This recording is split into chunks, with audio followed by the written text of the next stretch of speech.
Kada ada. Wahabi pembelaannya terhadap Islam, ahli sunnah wal jamaah, kada ada.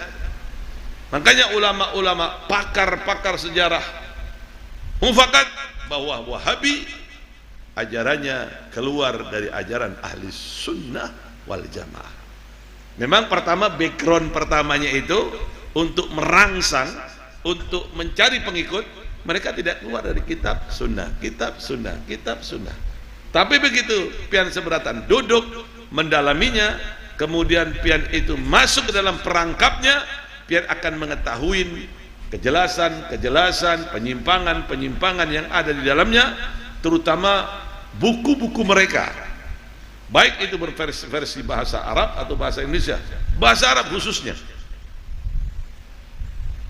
terutama yang berhubungan dengan Maulid Nabi. Salah satu guru ulun dalam bidang hadis, Abuya Habib Muhammad bin Alwi Al-Maliki, pernah dikafir-kafirkan oleh orang-orang Wahabi. Karena Abuya ini orang yang alim, amil, orang yang mempunyai keutamaan luar biasa dalam ilmu hadis. Sahih Bukhari itu semuanya hafal, luar biasa. Beliau umur 10 tahun sudah hafal Quran. Luar biasa Habib Muhammad bin Alwi Al-Maliki itu. Muridnya hampir dari penjuru dunia ini. Pada saat terjadi perdebatan itu di Arab Saudi itu, langsung memberikan keputusan eksekusi.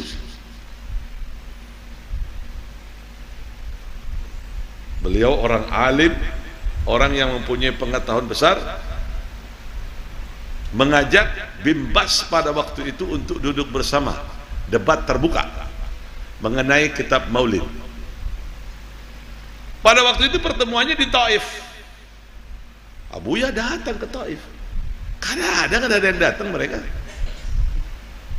marah. Lalu ada pertanyaan lawan ulun, Habib, kalau memang Wahabi itu sesat, kenapa bisa berkembang di Timur Tengah? Siapa yang bilang berkembang? Sekarang pun Wahabi sudah mulai disingkirkan dari pemerintahan Raja Salman. Wahabi itu masuk ke dalam kepemerintahan dikarenakan tokoh Wahabi Muhammad bin Abdul Wahab itu dengan raja pertama dari Arab Saudi itu, Syekh Muhammad Abdul Aziz kalau tidak salah, itu ada hubungan kekeluargaan sehingga Sidin masuk ke dalam di situ. Ibaratnya udah bagian keagamaan aku yang pegang, di sini bagian hukum aku akan mengarahkan, tapi tidak dipakai juga sampai sekarang, sudah nggak dipakai. Jadi hati-hati pian seberataan tentang itu. Ikutin ajaran-ajaran ahli sunnah wal jamaah, selesai. Makanya apa-apa yang diajarkan oleh para habaib, para guru, itu sudah benar. Habaib adalah guru dari para guru, dan guru adalah guru dari para habaib pula. Itu harus diingat. Ya, ikatan itu sangat luar biasa. Para guru berguru kepada para habaib juga banyak yang berguru kepada guru-guru, para kiai banyak. Ulun juga guru-guru ulun bukan hanya habaib saja. Kalau dia kembali, ada yang dari Malang juga, ada yang dari Betawi. Guru-guru ulun itu ada. Bukan tidak ada. Kalau kita kembali kepada gurunya para habaib, ada juga yang berguru kepada para kiai, terutama Syekh Khalil Bangkalan, banyak muridnya para habaib, banyak. Salah satunya adalah Habib Salim bin Ahmad bin Jindan, itu muridnya Syekh Khalil Bangkalan. Salah satu dari muridnya Khalil Bangkalan.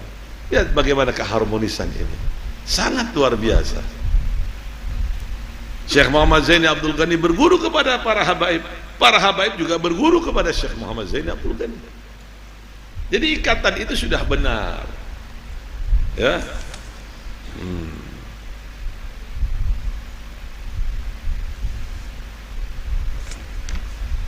Apa dalilnya? Nah, ini yang harus diperhatikan, ya. Tolong perhatikan. Ini masalah diperlukan konsentrasi yang besar. Untuk permulaan wajib konsentrasi. Ya. Ma dalilu, apa dalilnya? Dalilu ala dalika al ahadits waradatu fid dam al bid'ah, hadis yang menerangkan tentang bagaimanakah bahayanya bid'ah. Kau qauli sallallahu alaihi wasallam, kullu muhdatsatin bid'ah, segala sesuatu yang baru itu adalah bid'ah, wa kullu bid'atun dhalalah, segala sesuatu itu bid'ah dan semua bid'ah itu adalah dhalalah, sesat. Perhatikan. Yang dimaksud wal murad bidzalika al muhdatsatu yang dimaksud hal yang baru yang batil, hal yang baru yang batil yang sesat, allati la yardallahu wa rasulahu, yang tidak diridhoin oleh Allah dan Rasulnya, yang tidak ada dalam hukum Al-Quran, yang tidak ada rujukannya ke dalam sunnah. Ya, lain halnya dengan bid'ah yang diperbolehkan, ada dasar hukumnya. Yang tidak diperbolehkan ini yang tidak ada dasar hukumnya. Kadang-kadang ada Wahabi itu bertanya kepada dong tentang masalah ini, hadrah ini. Itu kan nyanyian. Bagaimana kok bisa ada nyanyian begitu di masjid? Tolong diam. Biar dia bicara dulu. Karena untuk menghadapi orang-orang begini ini kita harus tenang. Biar dia bicara dulu selesai, baru kita jawab. Tolong katakan kepada dia. Baik, kalau ini dikatakan haram, itu dah ada di dalam kitab, bahkan itu dalam hadis sahih, di mana Nabi pada saat masuk ke kota Madinah, faida bijiwarin yadribna bidhuffihinna wa qulna nahnu jiwarin min bani Najjar ya habadha Muhammadan min jari. Pada waktu Nabi masuk ke kota Madinah itu, di gang-gang Madinah itu bebinian-bebinian lagi memegang berbanah, lagi mau berbanah itu, al-badru alaina, sambil mengatakan nahnu